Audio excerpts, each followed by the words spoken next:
Hello and welcome to our webinar today. This is Lucinda Nord with Indiana Association of United Ways, welcoming you to our webinar about the healthcare law implementation and the CMS Navigator grant, including Indiana's 2-on-1s and United Ways. We were really hoping to have a broad array of attendees on this webinar, and we do have that with some Indiana 2-on-1 Partnership Board members, staff and volunteers from local Indiana 2-on-1 centers and from local Indiana United Ways. So thank you all for attending. What we hope to do on this call and webinar are to cover a little bit about healthcare and how it fits with our United Way and 2-on-1 work, give you a little bit of the update around the healthcare law and especially how it's being implemented in Indiana, talk a little bit about 2-on-1 and United Way roles in this process, and then specifically about the Navigator grant. So before we begin, let me just acquaint you, if you're not familiar with the GoToWebinar software, there is a question box on your side, and I encourage you to use your question box or the chat box. I prefer to have all of the questions listed so that we can do a frequently asked questions.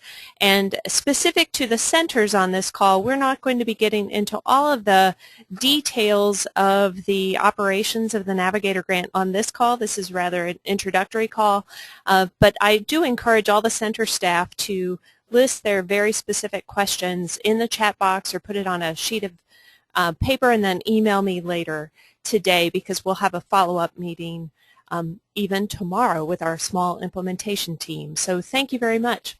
Let's begin.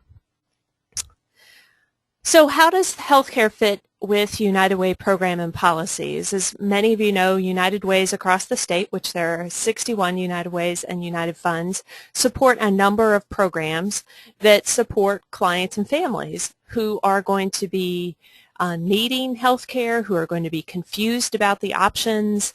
And then we also have a whole range of United Way funded agencies and partners who have board members, who have employees, who have decision makers, who are also receiving information about this healthcare law and the implementation. So it really fits that we would be helping support with information and education our United Way funded programs, as well as our partners. We have a number of healthcare partners and donors that we will want to share information with after as this process moves along. There is a level of interconnectedness between our education, income, and health areas. As you think about how United Ways are really starting to focus and direct their work into making an impact in education or an impact in financial stability and an impact in health, you think about how, when we want kids to be healthy and because they do better in school when they are healthy. We think about the families who have outstanding health bills that if they had health insurance, perhaps they wouldn't have to face bankruptcy or face multiple moves that also affects both their financial stability and their children's educations. And then, of course, we are very concerned about making sure that kids have access to health. So there's definitely a connection. And we always like to talk about, at Indiana Association of United Ways, the connection between policy and program, in that United Ways around the state and around the country invest in a lot of program areas, and we connect that to our policy work. And I just want to highlight a couple of those because the healthcare implementation is really sort of the intersection of both program work and policy work. And as you can see, many of you are already aware of this, that IUW plays a lead role in helping advocate around early education and child care, or around 2-on-1 and funding for 2-on-1 and strong communities in terms of the charitable sector. Additionally, we at IUW advocate for a number of programs around income stability or financial stability and health. I do want to point out, just for the purpose of putting everybody on the same knowledge base that, like United Way Worldwide, and I apologize, there are lots of acronyms in this webinar. We will try to have an acronym cheat sheet at the conclusion of this. But like United Way Worldwide, we express no public policy position on the Affordable Care Act. Instead, we see our role as in an educational role, helping to educate our funded partners, our communities, our donors, our board members about the implementation of the law, because we know that it's going to affect nonprofits that we support and our partners, their clients, their employees, and also our donors. So just to make sure that everyone understands our policy position, we really don't have a policy position other than to help educate and help folks understand what the options are and what those impacts are. We do support the concept of coverage expansion. There's been a lot of news lately about the announcement yesterday about the Healthy Indiana Plan. We support coverage expansion so that more people have access to health care insurance, but we don't express how, whether that be through a traditional Medicaid expansion like many other states or through an expansion of the Healthy Indiana Plan or some other option. So we do want to see more people covered and more people insured, but we're not necessarily taking a position about how. So let's give you a quick update about the healthcare law. The Affordable Care Act, sometimes we'll refer to it as ACA or the healthcare law or Obamacare, went into effect in 2010. And it's been a multi-year implementation. We will talk a little bit about the different options in Indiana and how those are implemented and what kind of effects the ACA is going to have on those providers, and then the different timelines. So just as a quick reminder, and this is all available on healthcare.gov, that's the federal government's website where they are putting up information for consumers, for providers, and for employers. But the healthcare law went into effect in 2010, and it since then each year has a series of pieces of the law that are being implemented. As you might all recall, there was a big Supreme Court decision last July on that actually upheld the law, and it upheld all of the law except one provision, and that was a requirement that states expand Medicaid. So that's left up to each state. But the rest of the law has actually been upheld. Now since then, the administration, the federal administration, has delayed or changed certain provisions, but generally speaking, the law is being implemented. So you first saw the Patient's Bill of Rights, then you saw some Medicare changes, you've seen some changes around the Medicaid payments to doctors, and this is the year starting October 1, this is why we're all on this call, that the open enrollment in the marketplace, or formerly called the Health Insurance Exchange, will begin. Next year, 2014, is the effective date for most provisions, including the provision that's commonly called the individual mandate, and then the different kind of tax credits will be available. And then 2015 is when we'll really start to see some changes where payments and reimbursements will be based on quality rather than volume. So what does Indiana do in terms of its own implementation of the Affordable Care Act? This last session of the Indiana General Assembly included a law called House Enroll Act 1328 that had a number of provisions related to ACA and the Health Benefit Exchange. And some of those included things like making sure that there was a level playing field for providers.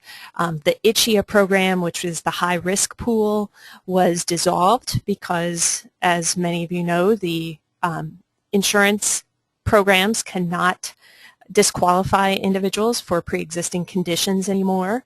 That high-risk pool was a program that allowed individuals with hemophilia or HIV or some very expensive kind of pre-existing conditions who may not be insured in other ways, they'll now actually be able to purchase insurance on the marketplace. It also created some provisions for navigators and assisters, and we'll talk about that a little bit later. And then lastly, the General Assembly has upheld and reinforced that Medicaid expansion, that decision about whether or not Indiana would expand Medicaid, is left to the governor, and really to have the governor negotiate with the Federal Centers for Medicare and Medicaid Services, which is we will refer to as CMS. So where is Indiana with its own implementation? As I mentioned before, after the Supreme Court decision last July, each state was left to make a couple key decisions. So one of the first decisions is what kind of essential health benefits plan may be offered on the exchange or in the marketplace. So that's one of the first decisions that has to be made by a state. So while the ACA outlines what kinds of services need to be offered, each state can then define what those services look like. The state retains some oversight over providers in Indiana. The state of Indiana wanted to make sure that it still had some ability to regulate parts of the insurance industry, for example, and healthcare providers. The next decision that Indiana made was whether or not it would create its own health insurance exchange. Indiana chose not to create its own, and instead will participate in what's called the Federally Facilitated Exchange, or the FFE Marketplace. This is sometimes called the Health Insurance Exchange, and it's sometimes called the Marketplace. Generally speaking, we're now calling it the Marketplace. The Marketplace is for individuals whose income is above 100% of poverty, and those who are between 100 to 400% of poverty will be able to receive some sort of tax credit or premium subsidy. Those who are above 400% of poverty still may purchase insurance on the exchange, but they'll pay the full cost. Lastly, the last key decision that Indiana had to make around ACA is this question of whether or not to expand Medicaid. So the Supreme Court allowed each state to make a choice whether or not to expand Medicaid for individuals who are below 100 or 138% of poverty. To date, Indiana has elected not to expand Medicaid in the traditional way. Rather, Governor Pence, really following the lead of Governor Daniels, proposed that the Healthy Indiana Plan could be a model for any kind of future Medicaid expansion. Healthy Indiana Plan is a Medicaid waiver program, and we'll talk a little bit about that. So those are the key decisions that Indiana had to make in very broad brushstrokes. There's lots and lots of other work going into it right now. So let me tell you a little bit about the status of healthcare in Indiana. In general, folks who are over 65 can qualify for Medicare. So when we talk about the uninsured, we're really talking about the non-elderly uninsured in Indiana. So this pie graph here shows you that most folks in Indiana still receive their insurance through their employer, where their employer is either paying all or a portion of their insurance. About 18% or 1.1 million Hoosiers had Medicaid last year at some point. And then about 15% of the population is uninsured. So that comes out to about, there are varying estimates. You'll see in the media lots of different estimates, between about 880,000 to 909,000 of our 6.5 million Hoosiers are uninsured. And just slightly less than half of those folks, so slightly less than 400,000, it's about 300 something, are actually below 100% of poverty, and about half are above the 100% of poverty level. The 211 role in this is to really play the role of helping folks understand the options, and if they are eligible, to purchase insurance on the new marketplace to help facilitate that enrollment. So let me tell you a little bit more about the eligibility thresholds, and this would apply for the INR specialists and the 211 folks on the call. This will be things that you already know but we'll be learning lots more about. So right now, children whose families have incomes less than 250% of poverty can qualify for CHIP, or the Children's Health Insurance Program. Pregnant women can have incomes up to 200% of poverty, and the sort of slightly light purple lines are if we had Medicaid expansion in Indiana, where those other populations. But currently, our Medicaid threshold is fairly low. We're one of the lowest in the country at 24% of poverty for working parents, 18% of poverty for jobless adults, and childless adults have to have no poverty. They have to be very, very poor to qualify for Medicaid.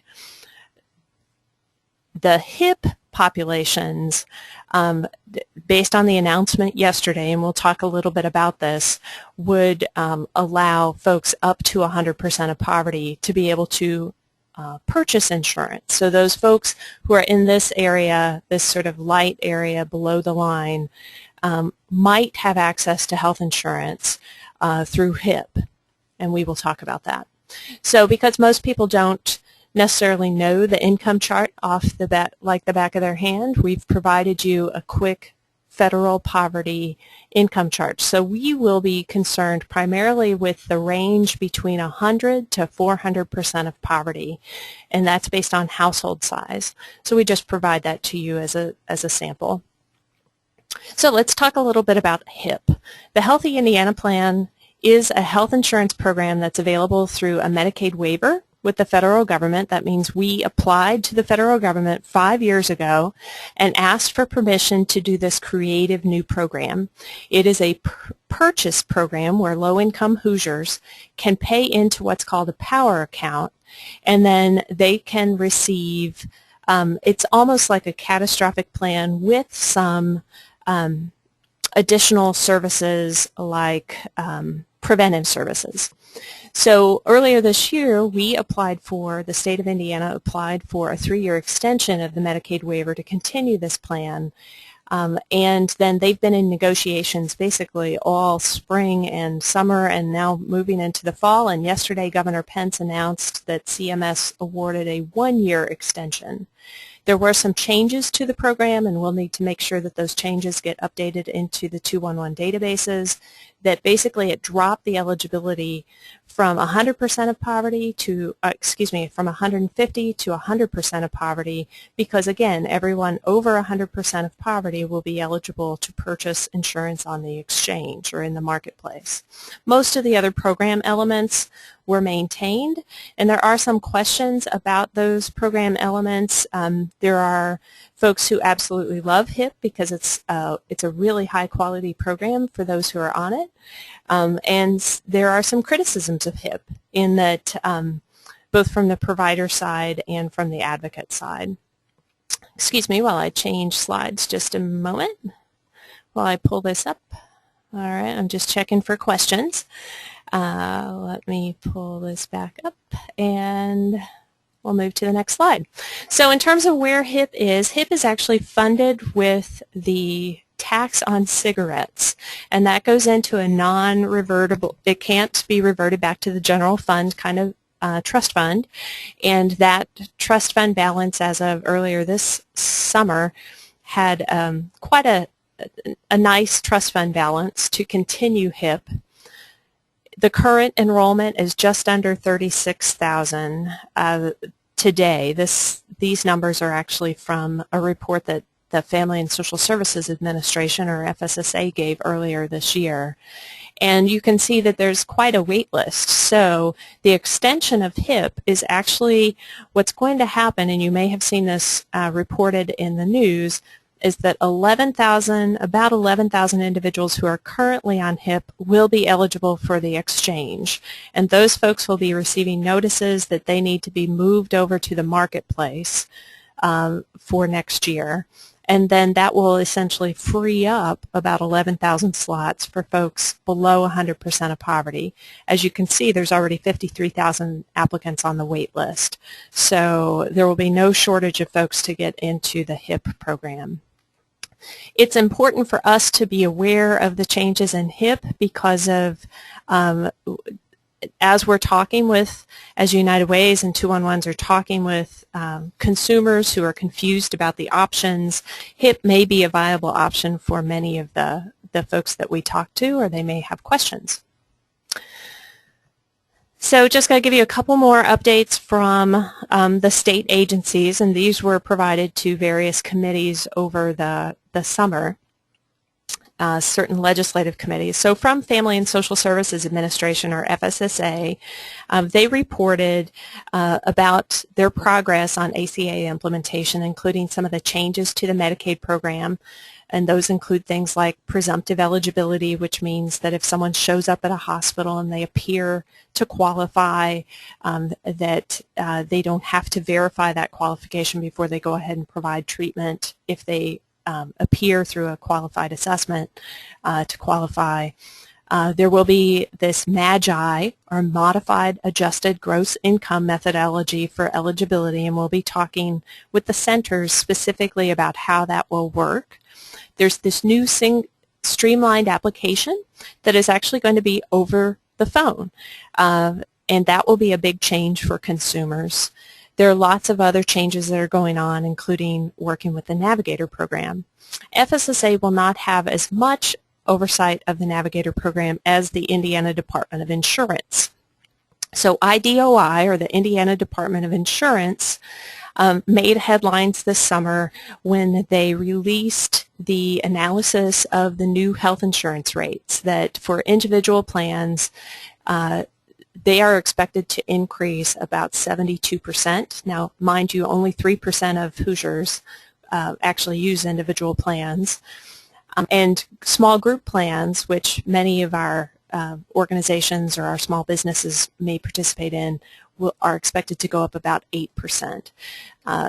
The DOI explained that those increased premiums are a result of a combination of factors, including the fact that our state did not have some of the rate structure pieces in place, like disqualifying folks for pre-existing conditions. We didn't have some requirements that other states had, which means by adding those folks to the pool, it increases the rates a little bit higher, in addition to new taxes and fees. So you may have heard about some of the taxes and fees on, for example, certain healthcare devices.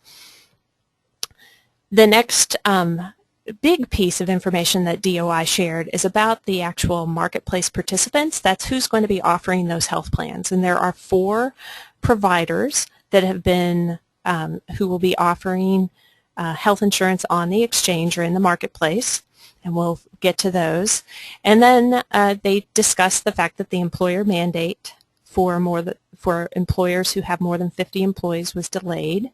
And we already discussed a little bit about the high-risk pool, or the ICHIA plan, and how that is going to be dissolved, and those folks are going to be transitioned over to the marketplace.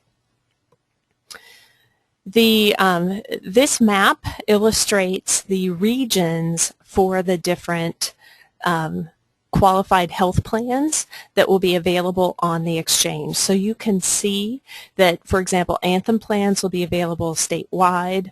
The Physicians Health Plan will be available in certain regions. MedWise will be available in certain regions, and then coordinated care. So depending upon where you live, where you work, and where you serve, you may have different plans available to your consumers on the marketplace. And what is the marketplace? The marketplace is the best way that I like to describe it is sort of a combination of, say, TurboTax and like Expedia or Orbitz, shopping for a flight. So you the consumer will actually go online and input a number of factors about their situation and about their family and their income, and that will give them some options about what types of plans might be best for them. Those folks who have incomes between 100 to 400% of federal poverty will be able to purchase with some sort of subsidies, and also those small businesses can move their insurance program to the SHOP program and start purchasing through that. The open enrollment will begin October 1, and navigators and assisters are going to be trained to help people enroll. Consumers who have very close to the 100% of poverty may be eligible for even a zero premium plan or a tax credit that lowers the premiums. And we'll be getting all of that tax credit information out to all of the centers and posting that information through our website as well. And then consumers can make those kind of choices. So for example, if I have a child with asthma, or I have asthma where I need regular medication, I may need a different kind of plan than if I'm someone who's very healthy and don't have any sort of ongoing medical or medication needs. And then lastly, who's left out? So folks who are between 100% of poverty and down to 0% of poverty, who don't qualify for HIP and don't qualify for Medicaid, are still going to have to rely on the safety net providers. And those safety net providers include providers like the emergency rooms at hospitals, the federally qualified health center, and in some communities we have free and volunteer run or sliding scale health clinics. So those folks will still have to use those providers, and there's ongoing discussion about the quality of that care and how can we get those folks insured. ACA was always intended to cover as many people, but there was always a recognition that it would not cover all people because ACA does not cover folks, for example, who are undocumented or illegal. So there will always be some folks who will not qualify for any of the options, but from a 211 perspective, the responsibility is to know what those options are and to educate about those options. And just for fun, there are some easy sort of quick videos if you want to show to your board or to your staff to help them understand the actual roles. So let's get to what you're probably actually here for, and that's the 211 and United Way roles in this process. So we already talked a little bit about the connection with United Way. United Ways have no official role in navigation for most of the local United Ways, unless you are a United Way that actually hosts a 211 center. However, we know that lots of United Ways across Indiana have already been contacted because of the notice, the award notice that was widely disseminated in the media that, you know, as we all know, some folks don't understand the difference between a local United Way and their neighbor local United Way or the state United Way or United Way Worldwide.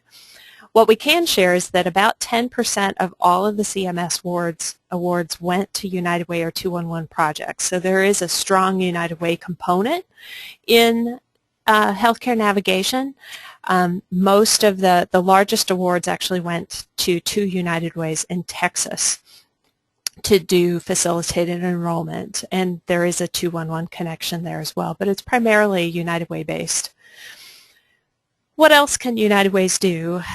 We ask that you share information with your boards, your agencies, and your partners because, again, part of our role in United Way is to help educate the community and educate about the important issues that affect our clients, our nonprofits, our partners. We ask that you support your local 211 as 211 centers are going to be very stressed and looking for information and looking for opportunities to provide outreach because this is a big project that we know folks are going to be a little confused. And then if it's applicable, we may ask you if your United Way has office space, we may actually ask you to help provide or arrange space for in-person navigation assistance if that's needed in your area, or maybe to coordinate with some other healthcare partners or the Covering Kids and Families Coalition partners locally. And then we're still working through the details, but we might even have a pilot by United Way of St. Joseph County with employers, as that was one of the pieces discussed in the proposal. So what is the 211 role? The 211 role is very natural. In the 12% of calls to 211, it's usually between about 11 to 13% of calls to 211 already are about physical or mental health needs. From a sample survey in May, we identified that about 38% of the callers to 211 reported that someone in the home lacked insurance. And for that reason, that's a pretty compelling reason for CMS to be interested in 211. So a little bit about the background on this particular proposal. Indiana 211 actually was working with two sets of partners in the proposal development process. First, Indiana 211 was included in the proposal by United Way Worldwide, and that was a proposal that included 12 states, 47 different entities, and was a request for $7.7 million. Indiana 211 was also included in a proposal developed with a large consortium led by the Covering Kids and Families of Indiana, one of our core partners in this process. And that consortium proposed a grant application of about $1.5 million for 37 entities with additional partners and proposed to serve statewide. In that application, Indiana 211 expressed a preference that if CMS was interested and wanted to fund both proposals, that Indiana 211 preferred to be funded through the CKF proposal, because we had, through the development process, actually developed a program design with our CKF partners in mind, where we looked at a map of Indiana, we looked at the development of where our existing staff who are trained in helping enroll in Medicaid and CHIP already, and where are the gaps. And Indiana 211 was really looking to serve the 23 counties that looked like they were going to be the sort of gap counties. So I mentioned this on this webinar because our program design has really changed. The fact that the CKF proposal did not get funded, that map looks a little different today than it did when we proposed it back in June. Also, the budget amount has changed a little in that we proposed $436,000 through the United Way Worldwide proposal, but the award notice came back at $424,000 and some change. We're assuming that what they did was they funded the CKF proposal piece, but we're not sure. We need to have that conversation with our CMS grant manager. So 211 was announced as, through United Way Worldwide, as a grantee, as the grantee for the CMS Navigator grant. And that announcement went out on August 15th. And you see the amount there. And it was really, the proposal design was built on the program model that we have developed and used for SNAP outreach, where 211 basically completes a pre-screening and referral, and then if the caller might be eligible or appear to be eligible for SNAP, that sort of pre-screening and referral is made available to the caller, and then there's a certain level of outcome survey or follow-up that's done with callers who are interested. And that program design that we used for the CMS Navigator grant is actually built on the SNAP outreach, our experience with the SNAP outreach, and also built on those assumptions with CKF. So again, the program design is still in flux a little, and we will be finalizing that in the next couple weeks. So this just gives you a quick snapshot of where the current center service areas are and last year's caller needs. So that's where you see the actual needs. I think this actually adds up to 11% rather than 12% for mental health and healthcare, but I think it's closer to 12 through a rounding error. So we'll move on. So what else will 211 do? So basically 211 for this navigation grant intends to maintain resource data about the navigators and assisters throughout the state. 211 centers will ask a portion of the callers, does everyone in your household have insurance, or some variation on that question. And then if the caller indicates no, someone in the household doesn't have insurance, then the specialist can offer to assess or pre-screen for possible information referral or maybe even a facilitated enrollment if they might be eligible. 211 will train all the staff, that's the folks who take the calls, those are the INR specialists, and the folks who maintain the database, those are the resource specialists, in the basics about what the options are. And then in the proposal, we promised that Indiana 211 would train at least 8 navigators. That's an official kind of position with official training and certification to help facilitate enrollment.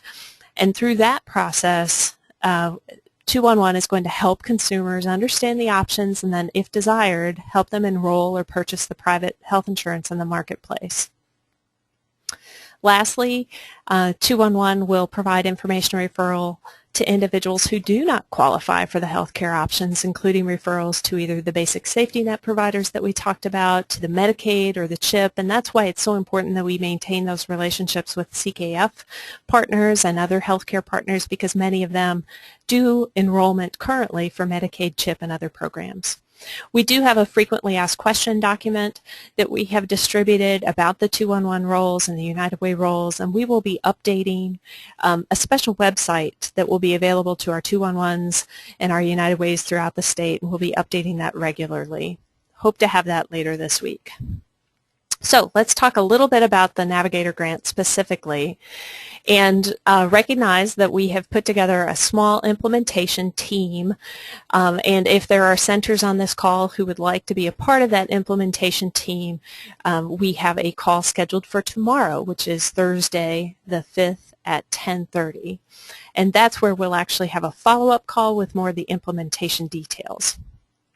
So let's talk about what we know. What we know is that there's still a lot of unknowns. There's still a lot of issues that are to be determined. And that's just part of the nature of a new program. There was so much that we didn't know when we started the SNAP Outreach program last year, and we learned through that process, and in the same way we expect to learn through this process.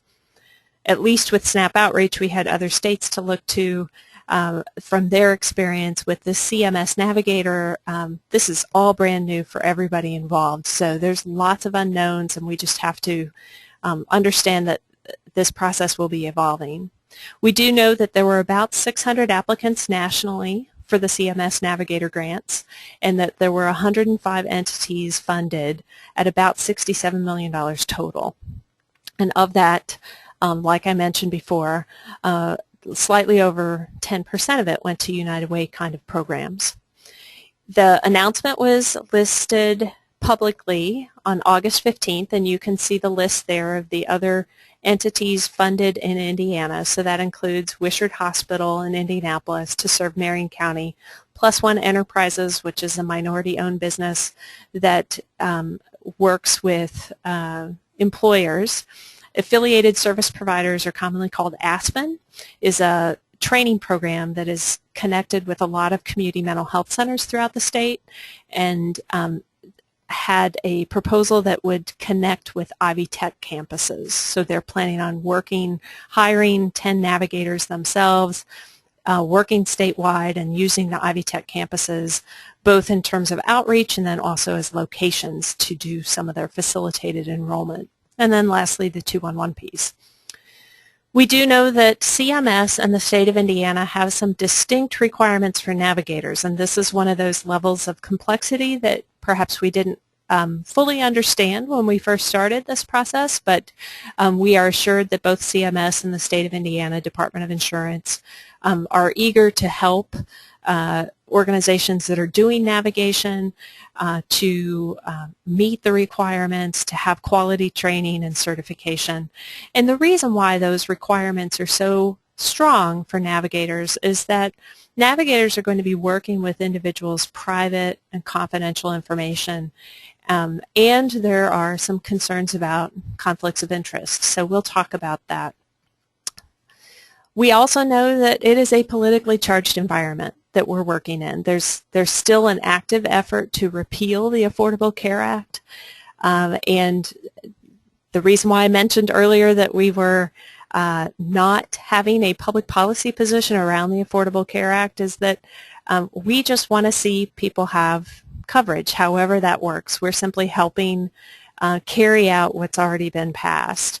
So we ask that all of our United Ways and our 211s recognize that this is a politically charged environment, that we're not picking sides, as we move through this issue, we're simply helping consumers who are confused about what their options are understand the options and make the best choices for themselves. And then lastly, we know that 211 is a trusted resource with human health and human services, and it's becoming more and more the go-to number. So what we don't know yet whether CMS is going to allow us to switch the actual grantee arrangement. Right now, United Way Worldwide is the official grantee with this project. So we have had some initial conversations with United Way Worldwide about switching that to Indiana 211 Partnership or Indiana Association of United Ways so that they don't have to be in the middle, since the Indiana 211 portion was the only port of their piece that was funded. We don't know what the final budget is. We are to submit a revision, and again, because sort of the program design has changed, because some of the elements have changed, we're going to be having those kind of conversations. We're not sure what the reimbursement process will look like for centers or for Indiana 211 Partnership yet. So we anticipate that it will be similar to the SNAP outreach process, which is a performance-based agreement where centers will do certain activities and then they'll be able to claim reimbursement. How that will work with with either United Way Worldwide or with the Grant Solutions online drawdown piece through the federal government, we're not quite sure yet. We hope to have those answers within the next couple weeks.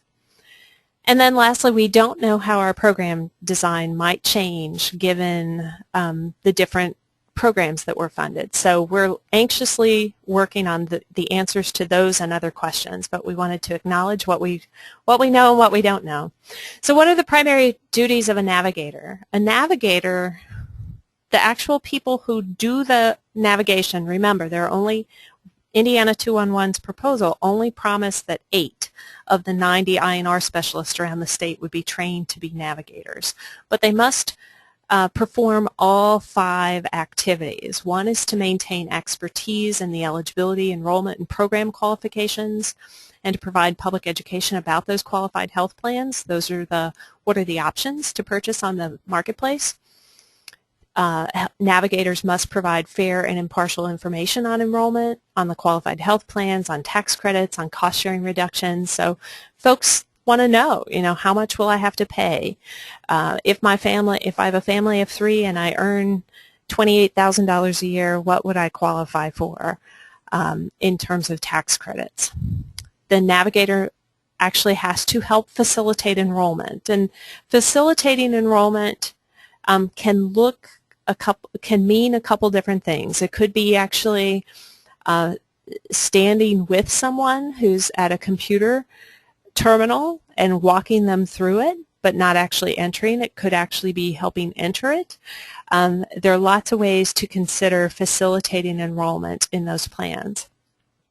The navigator has to provide referrals to appropriate programs like the Health Insurance Consumer Assistance Program or the Ombudsman Program. That's especially if there are challenges or complaints or questions.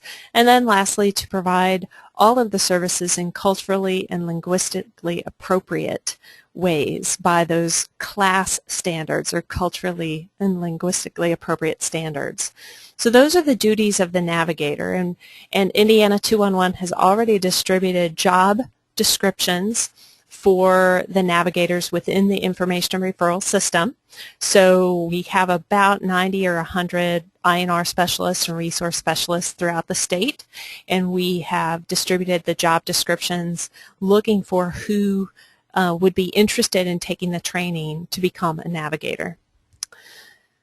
Navigators have to assure, and the awardees have to assure, privacy and security standards. This especially is related to the computers that navigators might be using out in the field. So for example, those of you who are familiar with VITA sites and some of the requirements for volunteer income tax prep, where you have to make sure that your laptops that you have are completely confidential and secure, that there's no way that data could be compromised. It's very similar for the navigation process.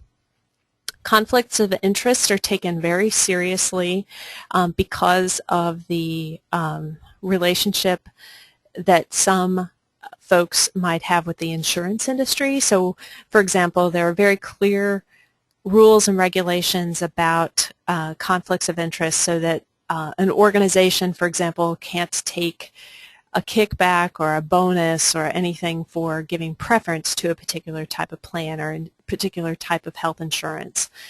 And then lastly, there are some consent rules. That there's a very large concern right now that folks who are applying for different kinds of programs are not steered to a program without their consent. So we have to make sure that we are actively asking for consumers to participate in the pre-screening process, to be considered for referrals or facilitated enrollment. We can't just enroll them. We actually have to make sure we have the consent and that we record it appropriately. CMS navigators have to complete 14 modules of training, which are estimated to take about 20 hours. It's all online. So again, I'm going to make an analogy to VITA programs. If anyone on this webinar is familiar with the VITA certification process, a person who wants to volunteer to become a volunteer income tax prep volunteer will take some online training or read some materials and then take an online test. And there are different levels of certification. Very similarly for the Navigator certification, in all it's 100 test questions that are divided into 14 different modules. The average is about 10 questions. Some of them are much lower than that. And it takes the average person about 20 hours. So people who are already familiar with health insurance and with different eligibility programs will be able to zip through this faster than 20 hours. Folks who may have a different learning style or may not be as familiar with the health programs may take more than 20 hours. So that's just the estimate. Then additionally, the state of Indiana has developed and adopted its own training and certification requirements. So for the Department of Insurance, anyone associated with this project will have to make application to become a certified navigator with the state. There is an annual fee to apply, and then a certification test fee, and then there's a renewal fee once the person is certified. And the training is a little bit more varied. The outline alone, I'm told, I haven't seen it, is 27 pages for the training. And there are different approved training providers throughout the state who will be offering the training in mutually convenient, geographically dispersed times and locations. From what I understand right now, the minimum training is about 9 hours for the state, and the maximum is almost a full week. So those, the folks who take the certification to become navigators are really making a commitment. And there are some questions that Indiana 211 will have to deal with in terms of what that will look like. What we do know from an Indiana 211 perspective is that all of the navigators and all of the folks who take the training in Indiana will be affiliated with a particular code associated with Indiana 211 partnership. And then we will need to track all of that certification for audit purposes. So what are the next steps? The next steps for this project for United Ways and United Funds, we just ask that you understand the basics about this law and about navigation and the impact on the funded agencies and partners, and that you share information with those agencies and partners and your boards as appropriate. For Indiana 211 partnership, you have lots of work to do, and the Indiana 211 Executive Committee met yesterday to start working through some of those processes. There's a desire to confirm some of the obligations and what that relationship looked like. There's a process that has been discussed at the last 2 board meetings around a new special services agreement that will be sort of a form agreement, and then any special service contract with like SNAP Outreach or CMS Navigator will be an addendum to that special services agreement. And we anticipate that that will be approved at the September 10th board meeting. So we're asking 211 centers to be prepared for that, as the Indiana 211 board is going to be adopting that agreement. Indiana 211 will need to review and approve some quality assurance measures and expectations, very similar to what we've learned through SNAP Outreach. We've already started to identify that implementation team so that we have some database staff and data analysis staff and INR specialists and training staff for those initial operational decisions about, what does that pre-screen look like in Refer, which is the software, and how do we make the transfer over to a Navigator. Indiana 211 partnership will need to hire the navigation project coordinator, which will be paid for by the grant, and then approve whoever is identified to be those navigators who are based out in local 211 centers. And then there's a concept of maybe having a request for proposals for the outcome survey piece, much like we did with the SNAP Outreach program. For Indiana 211 centers, again, you'll need to execute that special services agreement. I believe all the centers have received an email asking you to be prepared to execute it as quickly as possible, including maybe holding a special board meeting or having an email vote, as we can actually start to draw down those funds in advance of October 1. 211 centers need to identify, do you have a particular staff member who might be a great candidate for a navigator?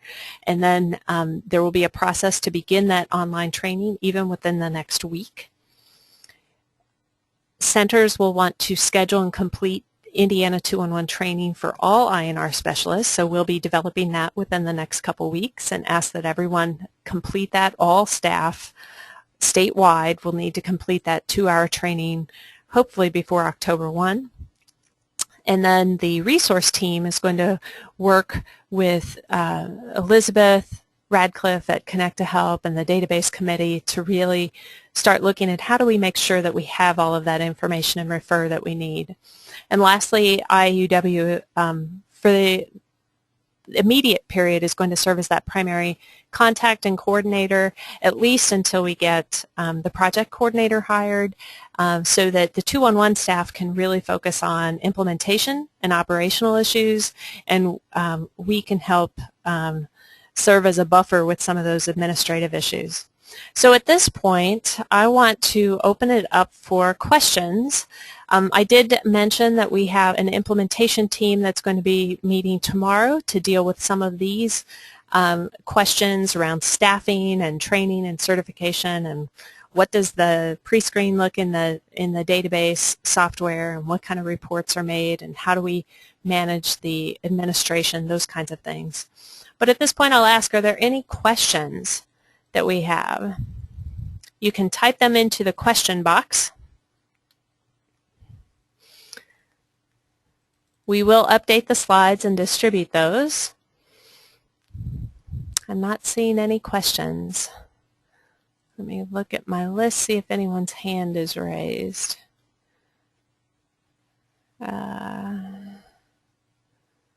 Okay, we got that. Any questions? I do not see any questions. One more call for questions. Let me see if I have any in the chat.